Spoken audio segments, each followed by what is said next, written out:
All right, so this is the first and last time I'm going to speak on this because I don't feel that this is where my attention truly is meant to be. I feel like it is supposed to be on helping people build their relationships with God and Jesus. So I'm going to speak on this and then I'm going to turn my attention right back where it is. But I feel called to say this for the people who are living in fear and who don't quite understand what's happening, or maybe you're stuck in the middle of both sides and you don't know what to do. Listen to this. What we're watching right now is people yelling, take them all down. And they're confused as to why nothing changes. And here's why. Because both sides worship idols.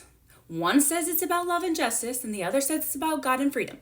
But when love becomes detached from truth, it turns into moral compromise.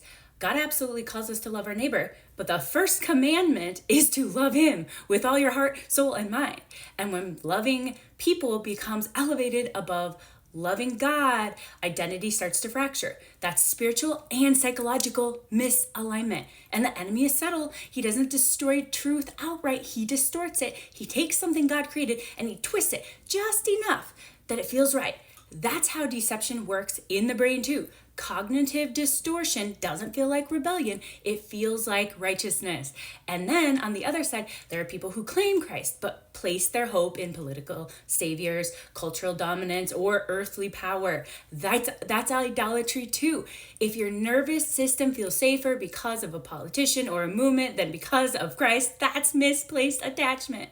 Following Jesus means dying to yourself daily. It means crucifying the flesh, not just defending your tribe. And we have to remember what scripture says. We wrestle not against flesh and blood, but against principalities, against powers, against spiritual forces of darkness, which is what is controlling all the systems. This isn't ultimately about people. It is about spiritual influence. If we keep fighting each other like humans are the ultimate enemy, we miss the real battle. The deception isn't left or right. It's anything that replaces God at the center. And until that's confronted, nothing will change.